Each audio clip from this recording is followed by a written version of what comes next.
From a fan perspective, sometimes you think, why is the team not sticking together, for example?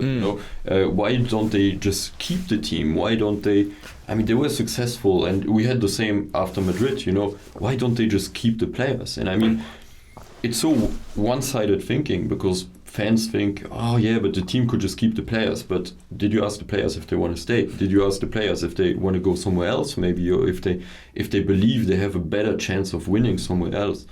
I like giving a chance to young people, so it's always difficult, because if I see someone is 17 and maybe tells me, hey, right now I'm Diamond 4, can I have a chance? Unfortunately, I have to say it's not enough, because it's still, I don't know, Diamond 4, isn't it 2% of player base or something? It's too far away from what we really need for pro play. But if you're a Masters or something, play a lot. If you climb to Challenger, teams will notice you. The teams will come to you, and you will go into pro play, for sure. Vladimir will never get nerfed. You will get an 0-5 Yasuo in every one of your ranked games. NA will win worlds. Hey man, got trouble sleeping? Try Brain Effect Sleep. What are you doing in my home?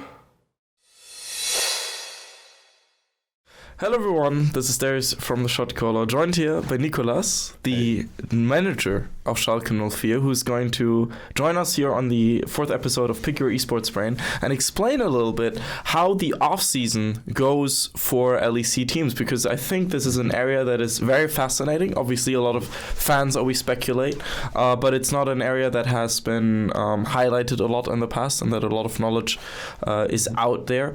So first of all, we are kind of at the end of the off-season by the time this will be released, but for you guys as well. How did the off-season go for Schalke in general from your perspective? I mean, how did it go? I think it went really, really well, in my opinion. It was a bit tough, but it's something I already did the year before. I had to rebuild basically the entire team with the coaching staff and with Tim Reichert, our CEO, as well. As we had one player under contract for next year. So, the year before we only had Upset left. The year after we had only Abedage left. So I think we did a really good job in signing some players. You all saw it also. I think Riot can thank us. We signed Forgiven. So it's going to be a huge boost also, in my opinion, for the audience, and really, really nice to see, someone coming back after such a long time, and also will he perform or not? I mean, from the audience perspective, we think he will perform for sure. But yeah, we'll see. I think we did a good job so far. I can't thank you enough as well for that one, because I'm very excited. Of course, I'm a huge Forgiven fan, but of course it helps my channel as well if I can talk to him. An incredible character. What was the process like, since we can just jump into that one, signing him and like getting in contact with him, and also did you have like tryouts, and what was the general conviction? Because obviously he hasn't played in LEC in 3 years now, so I mean it is a bit of a gamble as well. I mean, for sure it is a bit of a gamble, but is it more of a gamble than recruiting a rookie, for example? I'm not sure about it. I mean, it's someone we know was really good in the past. It's also someone we know is highly competitive, and whenever he is playing something for a long time, he's really good at it. We saw it also in different games. I think he was really good in Counter-Strike as well. He was in the highest elo of Counter-Strike. He was in the highest elo of Overwatch. I think there were a few other titles that he was like top 500 in. So yeah, you see exactly that's what I mean. I think he's really highly competitive and really good at what he's doing. So the reasoning behind it, and also why we recruited him, is obviously our franchise player Upset left. Okay, so first of all, you need to replace a player that has been in your club for 3 years, that was also like the face of the club, and it's not that easy to do. So you could replace him with a rookie, but then also branding wise it's not that great in my opinion. And so first of all, we signed Odo Amne. We wanted to continue working with him, and he played with Forgiven in the past, and we had several options on other positions as well. And he told us, I think the best option is clearly Forgiven. And then we said, okay, we believe you. We think it could work out with you again. So we reached out to him. They also have the same agent, so it was really, really easy to, be in contact, be in touch with Forgiven.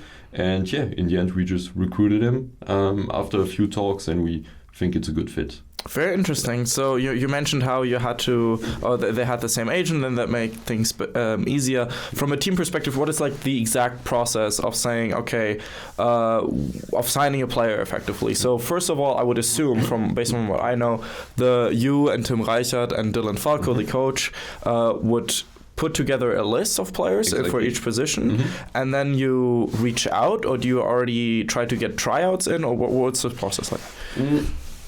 I mean, it's exactly as you said. We make a list. I mean, over the entire year. It's not that off-season arrives and then we suddenly have to make a list. It's not the case. Yeah, exactly. It would be bad work, bad preparation. Over the year we make a list. We make a list of LEC players and also of players from national leagues. And then we set priorities on this list. And we think, for example, player A is priority number 1. We want to reach out to him immediately. Most of the players nowadays have agents. So we reach out to the agents. They establish the contact to the players. And then we talk to the players. And if they are interested in joining us, we make contract negotiations with the agent. Yeah. So basically it's going from a simple list to reaching out to an agent, or sometimes if they don't have an agent, we reach out immediately to the player. We are involved in talks. We talk about how we see the future, how we want to approach the game, which roster we want to build. We also ask them about their input, which players they want to play with, and then we recruit them in the end or not. So when there are negotiations about salary, for example, were there cases where Schalke tried to like make things happen and wasn't able to, or like what is that whole process like these days with like franchising coming in and NA salaries exploding? That must have been more difficult for you guys these days. I mean, it's an issue for every team, right? I think NA salaries are really competitive. They want to attract EU talent because they don't have that much domestic talent. So it's always difficult. If NA teams are interested in the same player as you always have to guess that they will probably offer more. Okay, but you have to offer something more interesting for them, a better roster or some more, a better vision to a player. And to respond also to your question about the specific cases, I mean, we set ourselves a limit. Sometimes we don't want to overspend just for a player who is replaceable in our opinion. So it really always depends on the player, on how much we want to spend, how much we want to spend on the entire roster. I don't think there was a move where we couldn't do it financially. But there were definitely some where we didn't want to do it financially because we thought, let's spend more on another player and have a better average roster, like a better roster in average than having like maybe one star player which is earning a lot, as you see with Huni right now in NA. And then some random players next to him. Yeah, and potentially they're apparently struggling to sign other players because Huni is, according to a report by Inven from Parks, allegedly is taking up 1/3 of the budget. So that's already a difficult situation. That's a lot. That's a lot. At the same time, though, that implies that the budget, or it was written in the article as well, for the NA team in terms of player salaries was just a bit over 3 million. When you hear that amount, is that like, just to be able to put it into perspective, from what I heard, that's around double as much as the average EU team would spend? Could you give some hints there? I mean, so you said 3 million, right? 3 million, just over 3 million, yeah. Yeah, I mean, average, I don't really know what's the average in the EU. I also just hear like what players are asking for and what they supposedly earn at other teams. I mean, it's definitely, in my opinion, more than EU teams.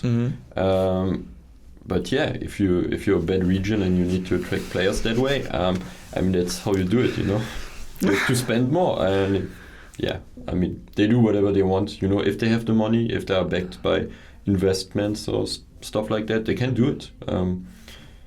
But I think this is something we will not see in a near future in EU overall. Because for one, we have obviously the National League market developing a lot more rookies, which we'll see in LEC next year as well. And then like the choices for a team must be much bigger than for an NA team, right? Exactly. I think there's overall just much more talent.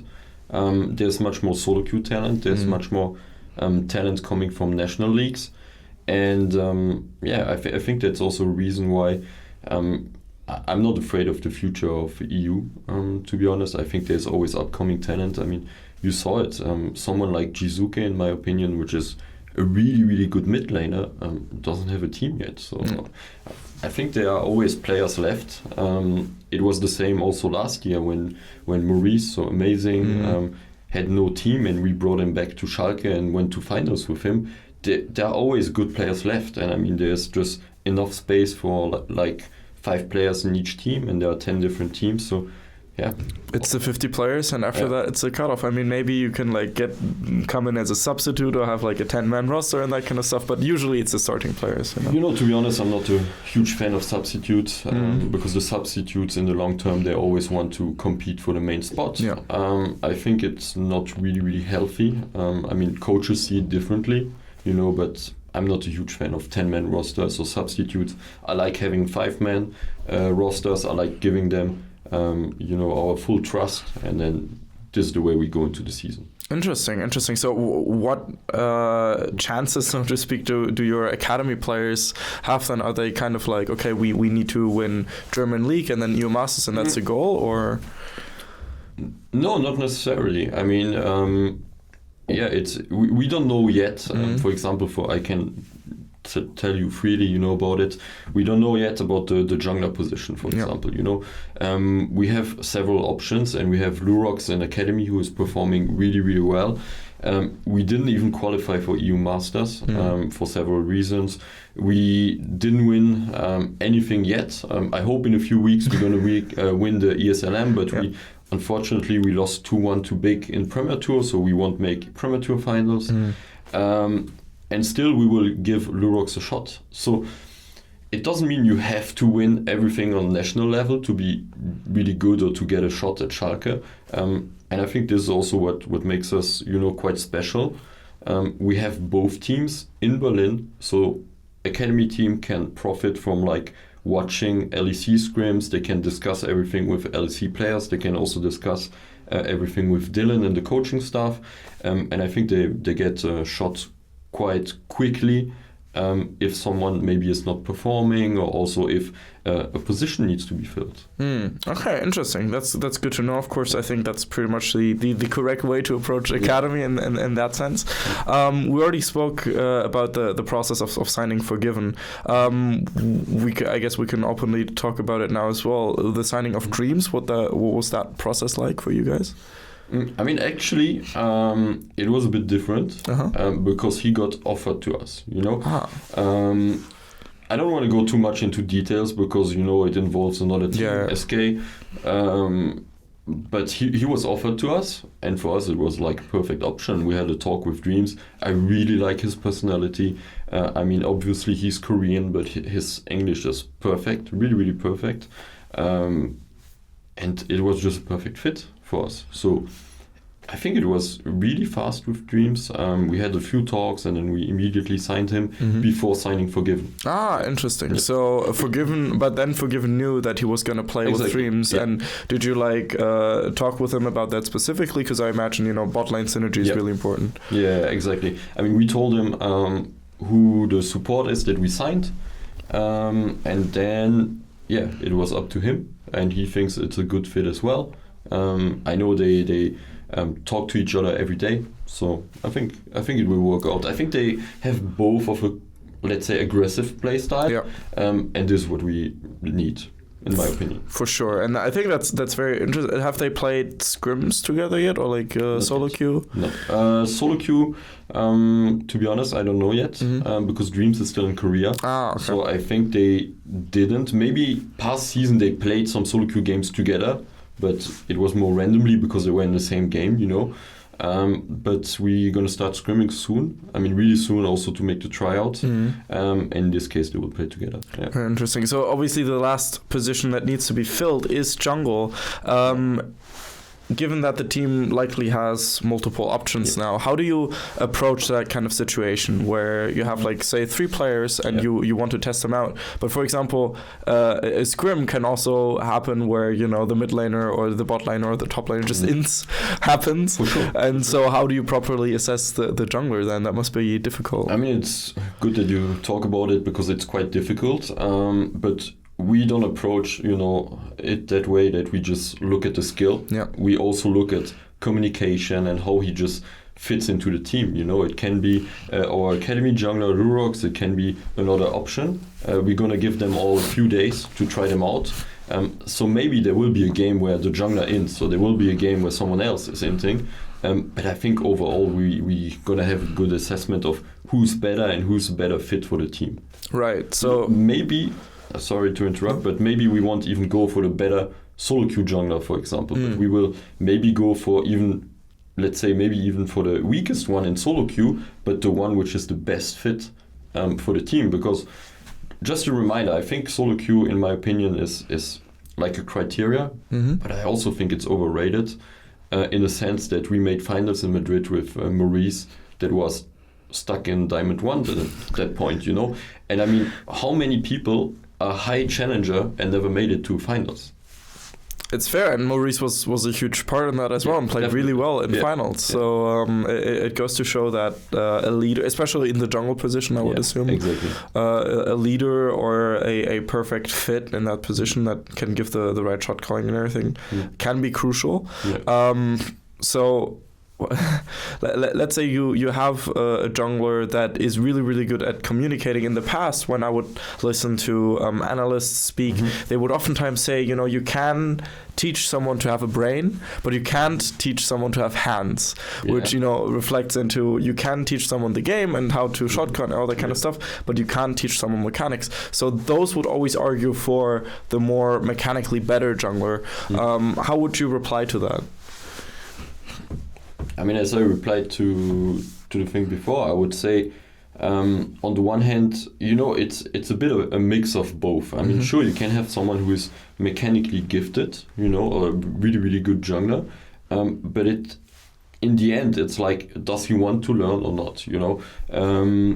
Because I think if you have a really mechanically gifted jungler and he always thinks he's right and he always thinks what he's doing is the best and the team doesn't agree with it, there won't be a good fit within the team. And I think so it's a bit a mix of both. You need a jungler that's mechanically gifted, I agree with it, but you also need someone who is able to lead and also someone who is able to learn and willing to learn, in my opinion.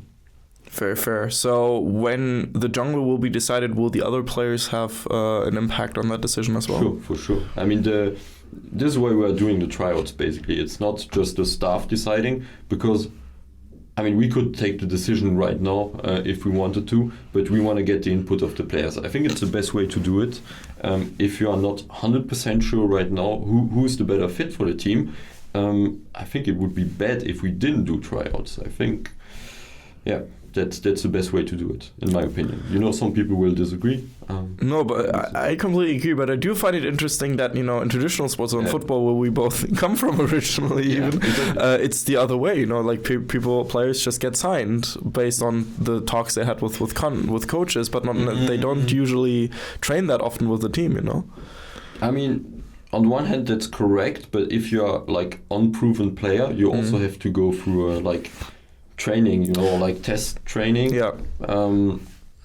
But mostly I would say like Cristiano Ronaldo gets signed immediately and he doesn't need to, you know, prove that he's good. I mean, for sure.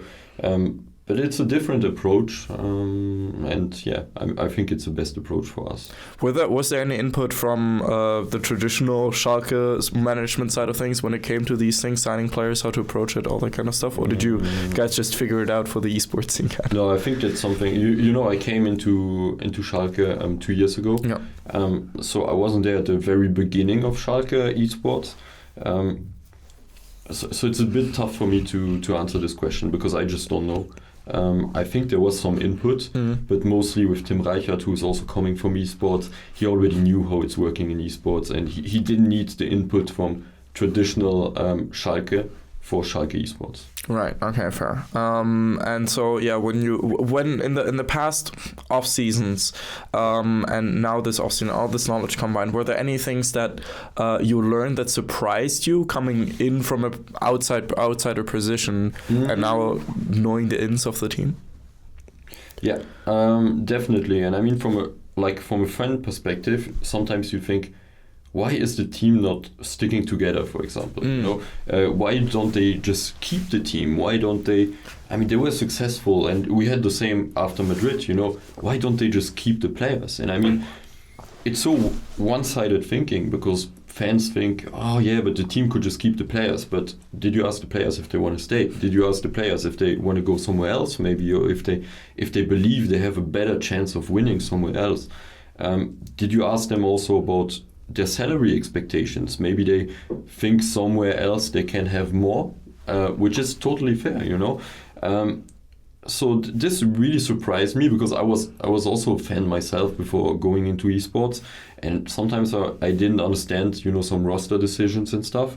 But now that I'm in it, and then that I'm doing such decisions myself, I really see it's not that easy, to keep a team together, because sometimes you don't want to keep some of the players. Sometimes some of the players don't want to stay at your team because they believe they can have more success somewhere else, or they can play with their best friend somewhere else. Because this is also something typical to esports. Players have best friends in esports, and they want to play together. So if they are in different teams, they will try to make it such that next year they all play together. Interesting, which is kind of what happened with Fnatic, for example, Selfmade exactly. and Nemesis. Yeah, exactly. Very interesting. Yeah, that's definitely a perspective that I think a lot of people overlook or don't notice, maybe.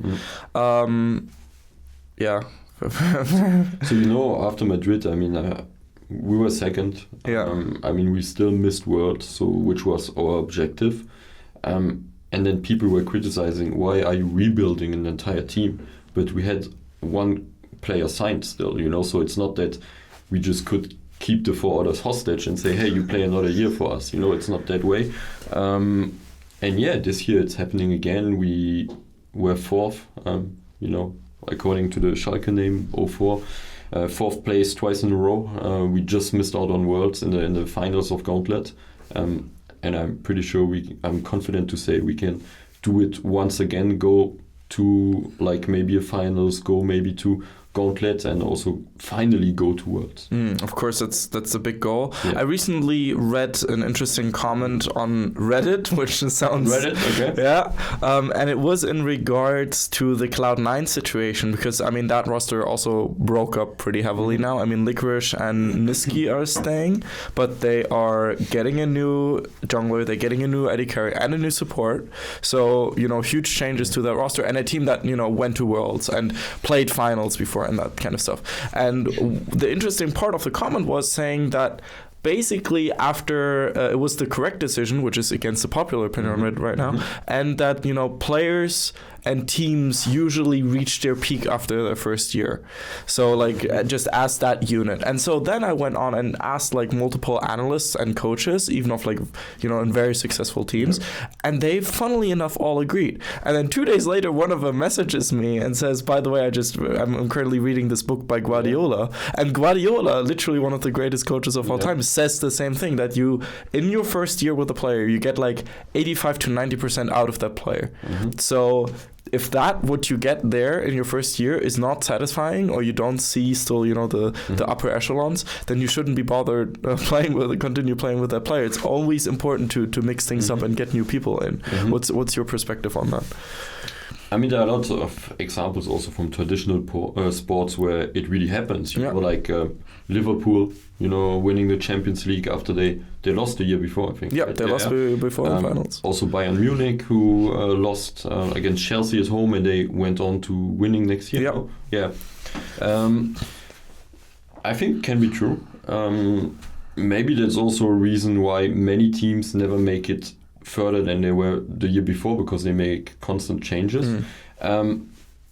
But I still do believe that once you have a really, really good team that is synergizing together and that maybe reaches Worlds once or so, maybe they want to stick together. And you cannot really force things. You need to have players that want to play together. And maybe in the past it was the case to a certain extent, but not that they would say, "Oh, we want to play together another year." And I think this is also something we need to work on. We need to sign players that really want to play together from day one. And maybe even if we only make it to 4th place again, they would say, next year I want to play again with these players to make it further. So I have to agree to a certain extent, it is true, but it's not always that easy to do so. Especially in esports, where contracts are not that long compared to traditional football. But so you would argue for like keeping the same roster for a longer time because it develops that environment. I mean, if you see, there's still a way of developing the roster. Right. Like, I don't know because I'm not the coach, but if you as a coach think after a year or after a 4th place, or we played over our actual level and we reached 4th place, I don't know, by chance, or we reached it because of external factors, and actually you don't see any progress, then you need to change the roster. Right. If you think like, oh, we were 4th, but we should have been 2nd place or something, then it's better to keep the roster. Interesting. Sure. But yeah, I mean, it's just guessing, you can never know until you do it another year, and then, yeah, it's really just a guessing game and a gamble in the end. For Schalke, it's usually been the pattern that you guys field like a really strong roster in spring, and everyone goes like, okay, these guys are really good. Then you don't make playoffs in spring. Yeah. You change the jungler, and then in summer you're all of a sudden good, and then you're like contender for Worlds qualification and just miss out in the end and place 4th kind of. It's a spring split and summer split Schalke. Exactly, but it's also interesting how the different transfer periods, like one in winter, one in summer, are always kind of completely different, because but in winter usually change out the entire roster except for one member, and then in after spring usually change one member. So what are some of the differences you see between changing 4 players, getting a completely new roster, and just changing one member? Good question. It's more exhausting to change 4. No, but I would say I mean it's difficult, in the off season, like really between 2 seasons, to recruit a lot of players and also that synergize well together. So there's a lot of talks involved. I think this off season we talked to 50 or 60 players. I mean I take care also of the ERL team, so you have to consider I'm doing both. So that's why we talked to 60 players roughly.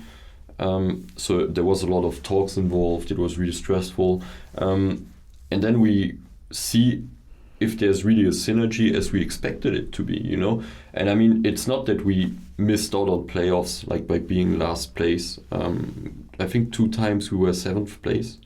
In spring, yeah, both times. Yeah, exactly, in spring. Once we even lost in tiebreaker.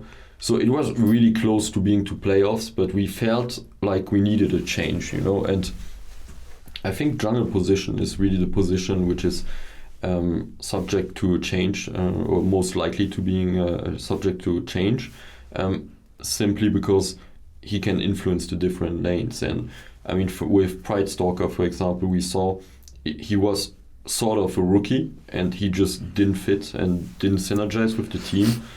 With Memento, in my opinion, it was a bit different. I felt like we started out super strong. Yeah. I mean, 7 wins out of the 9 first games, and then we had really a drop. I think meta change and also a bit of confidence issues maybe between Memento and Abe. And I think we are a team that's learning or analyzing a lot of the mistakes we make, and that's why we are doing the good changes in between spring and summer split. I mean, twice in a row we did good changes with the jungler. Twice in a row we made it to live events. One of them was the finals. And this is why I think that's the difference. We just need to adapt a little thing in between the two splits, while in between the season contracts are running out, so you have to rebuild the team. I would also like to have something a bit more long term. but I think this is where the academy team is coming in, where we are not focusing that much on the main team.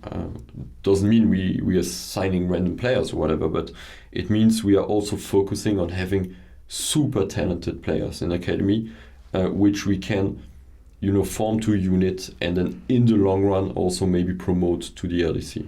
And this has worked really well for some of the teams. I mean, Gen X looked really, really good at the end of Summer Split on a abysmal SK team at times. That roster wasn't good, and then Gen X made things happen. It was really impressive. We might see Skeens for Vitality coming in. Yeah, and I mean, I don't want to be arrogant or anything like that, but we have two examples of Gen X and Skeens, and these two players have been, in my opinion, heavily outperformed by our academy players. I mean, we have Certus in the mid lane in academy. I told you he's 17. He has 3 challenger accounts over 700 LP. He's constantly challenger for I think 3 or 4 years now, and he's 17. He's going to school.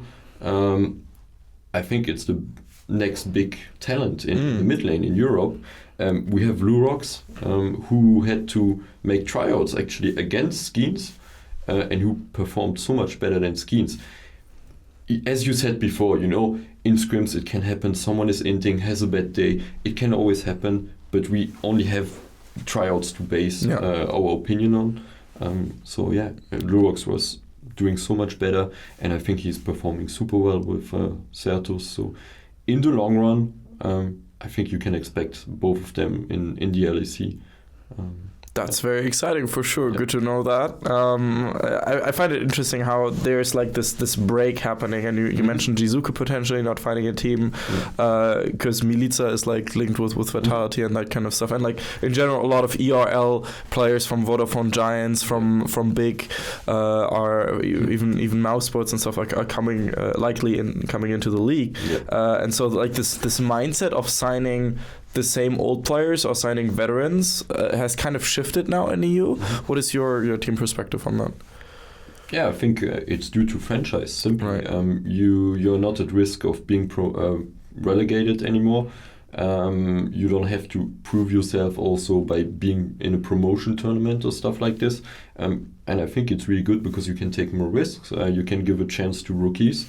In the long run, in my opinion, this is exactly what makes the region stronger. I mean, we are giving a chance, to young players, and if we fail, we're going to be at the end of the season and say, okay, we failed, but we tried it. I prefer to give it a shot and fail than just signing washed up players and having what I expected, actually. If I sign a roster full of washed up players, what do I expect? Do I really expect winning with it? I'm not sure, I prefer giving these young, hungry players a chance, and really, really hope and help them in developing. This is my take on it, basically. It's a good take. It's a take that NA could take very well as well, for sure. They should. You mentioned hungry as a very important aspect of a player. I feel like whenever I speak with players, especially ERL ones, and I see their tweets and their free agents and all that kind of stuff, it's always super motivated, super hungry to win, yada yada. Obviously there are those that actually manage to do it and succeed, and those that are not able to do this. Is there a way to assert this before signing a player, like in the interviews from a team perspective? I mean, it's difficult because mostly ERL players have only maybe 1 or 2 years of experience. Yeah. You can always speak to the former team or stuff like this, but mostly they will also give you good opinions, except the player is really, really bad or has really bad behavior, then maybe they will tell you. But mostly they will give you good opinions that you might not trust all the time. It's difficult. I mean, you need to check solo queue from a player. You need also to check, what I do is also I check even Twitter behavior and stuff like this, because it's not about policing players or stuff like this. It's about checking if a player is constantly negative or not. And this is something, in my opinion, you can already see on Twitter. You can see, go on certain accounts and you will see everything is negative, or Riot is bad, blah, blah, blah, my teammates are bad. And this is not, how do I say, this is not a mindset I want to have in my team. I want to have these players that are focused on improving, are focused on really playing better and better, who reach challenger maybe with several accounts. And in the end, you just sign the players you think fit to your team. And the best way to see if you're right or not is to have them there, to see them every single day and to see the work they put in. So, I mean, I'm not going to give any names or anything, but I see a difference between certain players that say, oh yeah, I'm going to do everything to make it to LEC, and the ones that really do so. And also from other teams. You know, I don't want to really judge players from other teams, but I can see how much work they put in, because I also hear a lot from my own players. Yeah, of course. I mean, that's always important, and then you can always check for yourself. And I mean, like, scouting the opponents is an important part of esports as well. Yeah. So is that like a process you always have to go through, especially in off-season, but also at other times? What do you mean? I didn't... Just like scouting what enemies are doing and how they're behaving. And I mean, maybe there are prospects that you might want to sign in the future as well, right? For sure. Yeah. I mean, we are constantly scouting. I mean, we scout the German league, for example, but we scout every single main league. So yeah, we are constantly scouting and looking at who could be a good fit for next year. I mean, we are now finishing up both our rosters, and I can tell you I already have a list for next year. So, this is something we are constantly doing, and then we also have talks with the players, and then you have to see, are they still under contract, is there a buyout involved and stuff like this, what's feasible, you know, in the end. But yeah, if we promote some of our academy players, we always need a backup plan as well. And I like giving young players a chance, you know, just to give you a short story. When I came back from Athens, I was sitting next to a guy I didn't know in the plane, and he started talking to me. He said, "Oh, where are you coming from? What are you doing?" And I told him, "Yeah, we just had a competition in League of Legends." And he said, "What, League of Legends? My son is playing League of Legends all the time. I'm going to send you his account, you know, so maybe you can do something with him." And I was expecting, you know, someone sending me a silver account, And then he sent me the account, and the son is like masters. 17, he just turned 17, he's masters, living 5 minutes away from our office. So I told him, come to our office, look at, you can participate in training, you can also play, our coach will look at you, and then he will give you some tips on what you could improve on. He did so. He came, I think 2 weeks ago or so to the office. Our coach, academy coach Chris, had a look at him and said, mechanically he's really, really good. He's only 17, but what I see is he's not playing enough solo queue. I think over the entire season he had 200 solo queue games, which is really, really not a lot, but an insane win rate in it. And then we said, okay, you play a lot of solo queue games and we give you a contract. And he did so, and so we're going to have him next year as a substitute. I think it's a really insane story of how, you know, we give also chances to people that really put the work in it. Right. Yeah, and also like it's a crazy story if he manages to come to LEC one day. That is, I'm calling dibs on that one, by the way. Yeah, that is incredible. Through a plain talk to have that. Yeah. So he was judging the mechanics were great, but not enough solo queue. So it's like the understanding of when to push, or is it just hammering down those matchups? I think it was hammering down the matchups and also just playing. He didn't play enough. He had insane win rate, but he just didn't play enough, and we had the feeling he could climb higher if he plays. And he could be even better if he would play more. Be even better in our opinion. So our coach had to look at him, and he was really, really good, impressive, and I can see him reaching Grandmaster's Challenger really soon if he puts the work in it. And we said, you know, it's not like we had the feeling, he's Masters, but it's already his peak. We have the feeling he's far away from his peak, and so we want to, you know, give him a chance. And if it doesn't work out, it doesn't work out. But I mean, just give this young guy a chance, and maybe it's going to work out. Interesting. So as a substitute for the academy team, Yeah, substitute for academy, so. Does he already like make money, or how does that work? I mean, we are still negotiating contract with him, so it's going to be. I don't want to say too much about it, but it's going to be. A little contract, first contract for someone, but it's also the fact that he can use our facilities. He can come every day to the office. He will have his own setup at the office. He can be with the team, assist to any academy scrim and also LEC scrim. And I think for a young guy that wants to go into pro play, it's really great. It's like a jackpot, It's the best opportunity for sure to show that you can do it. Are there any other recommendations you would give out to other 17-year-olds that might want to join Schalke one day? I mean, they can hit me up, hit me up on Twitter. No, but I like giving a chance to young people. So it's always difficult, because if I see someone is 17 and maybe tells me, hey, right now I'm Diamond 4, can I have a chance? Unfortunately, I have to say it's not enough, because it's still, I don't know, Diamond 4, isn't it 2% of player base or something?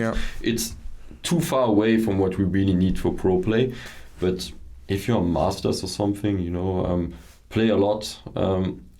If you climb to Challenger, teams will notice you. The teams will come to you, and you will go into pro play, for sure. Interesting. But so you mentioned earlier that Amazing was a good example of a Diamond 4 like Diamond 1. Yeah. So is it do you sometimes worry about like leaving the perfect shot caller, the perfect coach, maybe even out there if you say, okay, Diamond 4 is the cutoff? I'm not afraid of saying so, because I know Amazing. He has years of experience. Right. It's really something. He's not the typical League of Legends talent you would see nowadays. He made it to Challenger several years in a row. He has lots, I don't know, hundreds of games of competitive play, and it's not like someone who's 17 and tells me I'm Diamond 4, maybe I'm going to be the next big thing. And in this case, maybe I'm wrong, but I think Amazing was really something part. Fair. And of course, like he was already able to prove his knowledge and that kind of stuff to you and the team, which was the important asset. It wasn't his Diamond 1 mechanics, even though they probably were better than that. But I think I'm not flaming him right now. No. I'm memeing him. He needs to be memed for being Diamond 1 in pro play. But I really like him, and I really loved working with him in the past as well. I think he was really an outstanding jungler. But at the same time, as he was Diamond 1, I still knew what I would get, by signing him. Yeah. I knew I would get a leader. I knew I would get someone who's better than his actual standing. And that's what I told you about before. It's not his peak, But if you have someone else that is peaking at Diamond 4, I'm sorry, but he's not made for pro play. Right. Sure. Damn. So to all the Diamond 4 one tricks, the Rivens, the Yees, the Yasuos. Exactly. That's the cold, harsh reality of it all. But that's how it is. That's how it is. I think we covered a very nice basis of the process of a LEC team going into the off season. Is there anything else we would like to mention? Interesting fun facts that you encountered? Interesting fun facts. No, actually, the plane story was the fun fact for now. How much sleep did you get over the last 3 weeks?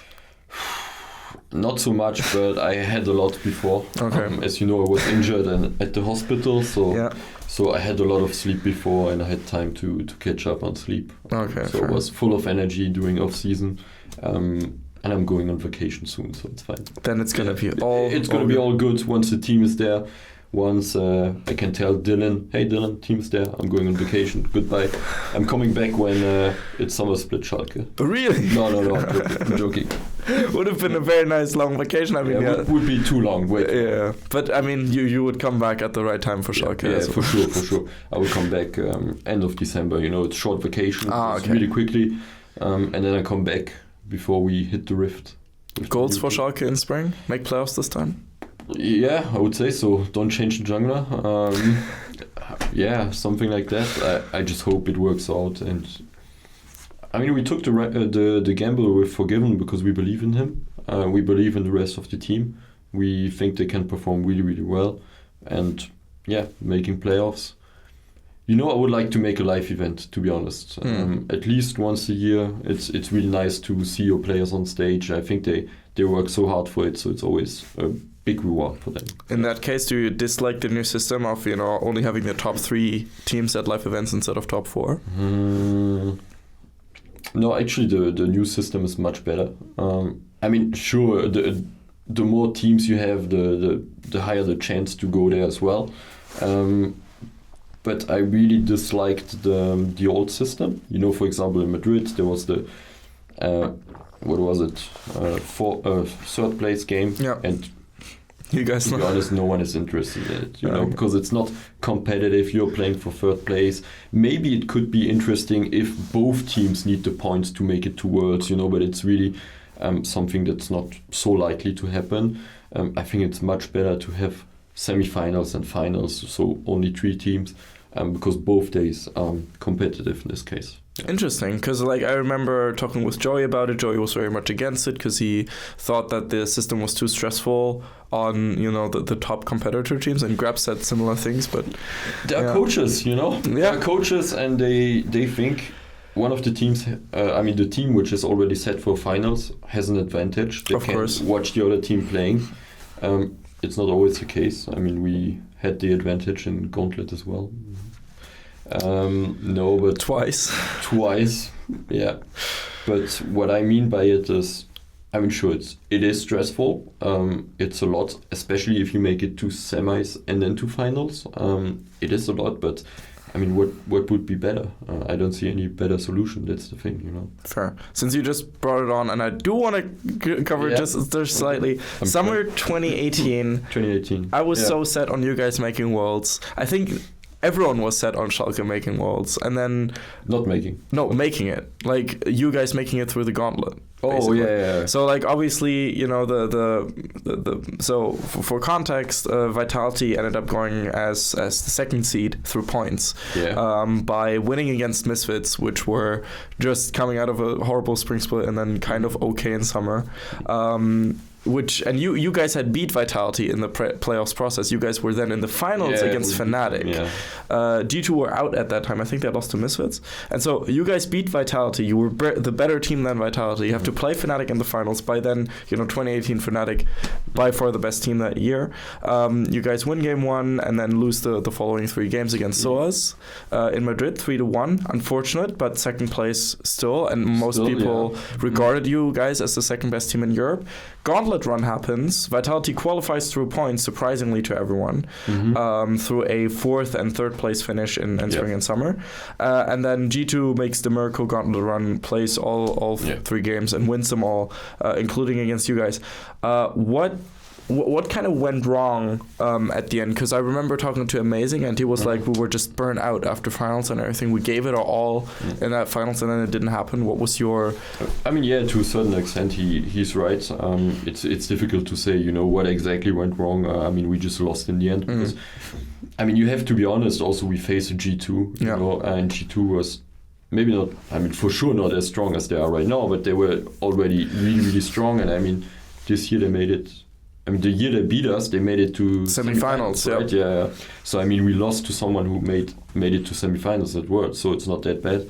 I think it was multiple factors. On the one hand, they gave it all against Fnatic. I think also we could have won game 2, in my opinion. Definitely.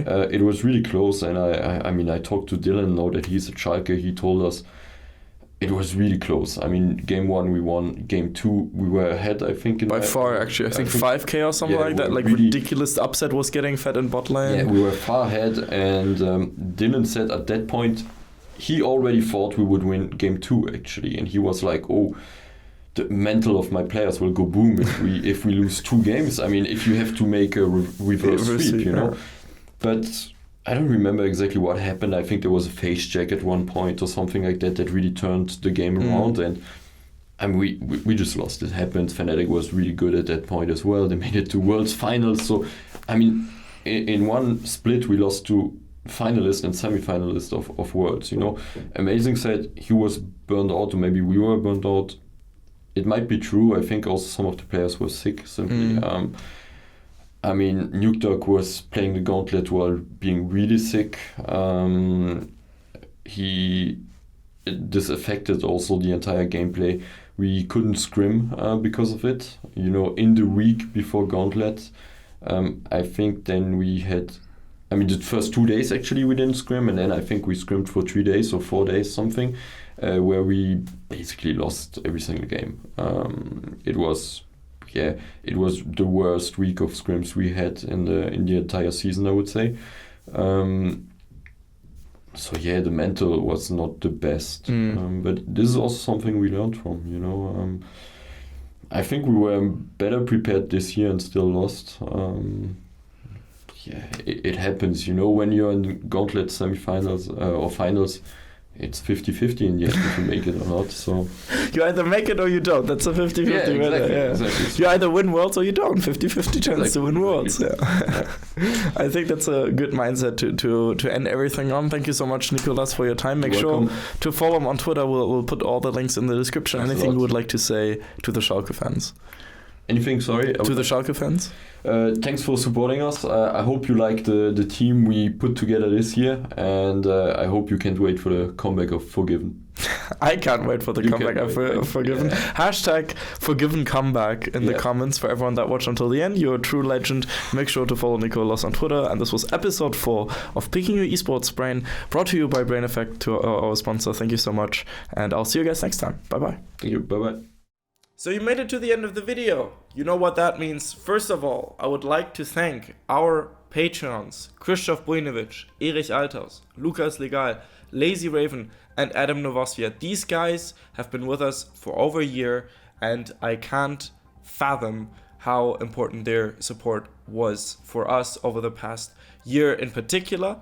But I would also like to thank our sponsor, Brain Effect. They really helped us out in summer, sent us some amazing stuff as well. And you can check them out at braineffect.com/theshotcaller. And if you use the Shotcaller in your checkout as a discount code, you get 10% off your entire order, which is a great deal. I highly recommend the Brain Effect kick bars. I'm totally addicted to them. I know the Schalke guys are as well. So make sure to check that out. And I hope you have a good day.